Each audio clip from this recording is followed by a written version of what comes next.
Yes, good afternoon people. Another quick video. Today I'm going to talk about decision by President Biden and the UK, Keir Starmer, to allow Ukraine to use long-range missiles into Russia. But before I get into it, share, comment, like and subscribe. Yesterday, President Biden said that he's allowed Zelensky to fire long-range missiles into Russia, and the UK followed suit. He didn't waste no time. He fired about 5 ATACMS missiles, which come from the US, and about 10 Storm Shadow missiles, what came from the UK. Now the Russians have said, this is war. This is war against NATO, because they know that Ukrainians cannot operate their machines to fire those missiles. It has to be American personnel and British personnel.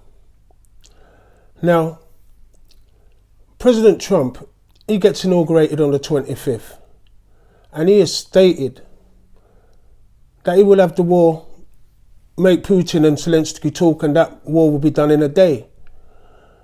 Whether he can do that remains to be seen, but he has said that.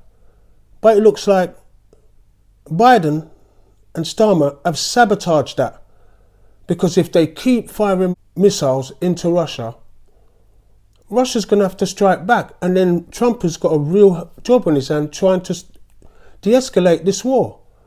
So I think it's like a sabotage thing. They just want this war going on regardless.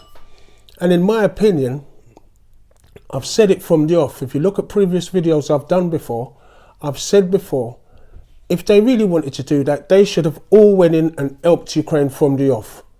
Well, they've sacrificed a generation of Ukrainians. Now Ukraine can't even find soldiers to fight.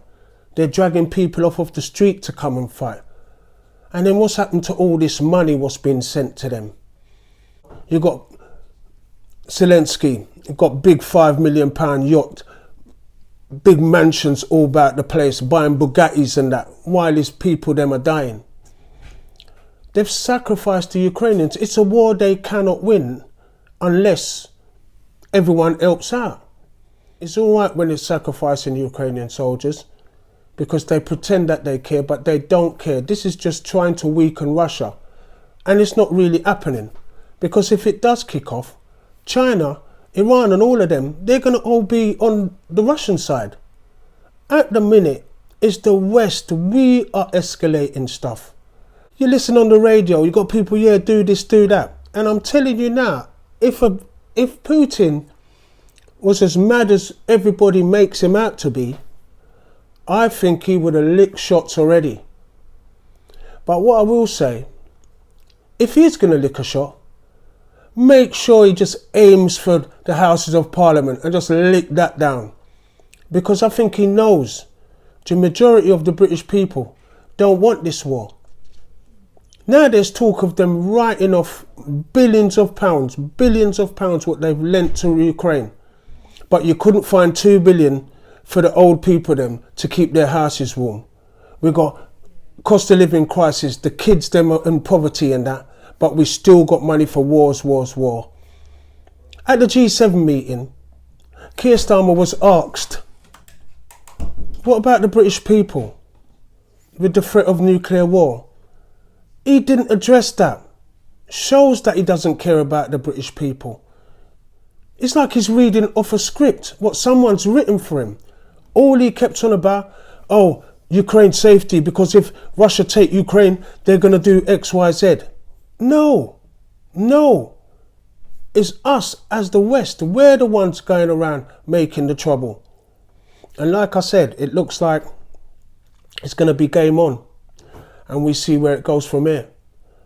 But as you know, if bombs do start raining down on the UK, all these elites, so-called elites and politicians, they've got bunkers to go into. It's all us as the regular people who are going to be under pressure. And all I will say is, our government has sold us out. They've sold us out. There's even talk now of, yeah, they want us all to go and fight, you know, soldiers. They have to make soldiers, more soldiers, because we ain't got no fighting force really, 75,000 soldiers. But we're there making trouble like we're just America's poodle. You know, in school, everybody remembers in school when you used to have the big bully. You used to go around and tax everyone and take their dough and stuff. And he always used to have a pussy walking around with him. That's what England is. England is the pussy. You know what I mean? Because without America, there's nothing. And the way they are programming, I think they're going to be upsetting Trump. And I'm telling you, England are going to face a backlash. Because Trump is a man, he's kind of petty. And he holds grudges. But he's more like the everyday man than any of them lot. You might not like him and he might have some views that we don't agree with. But he's more like the everyday man than any of these politicians. Because all of these politicians is like they're reading from a script. But I'll say it again. I just hope Putin knows that it's not the British public and it's the politicians that are pushing us this way. So if he does lick some shots, just make sure he just aims for fucking the House of Parliament and just blow that rass up. Boy, what can I say? We are effed. Until the next one, share, comment, like and subscribe. Out of here.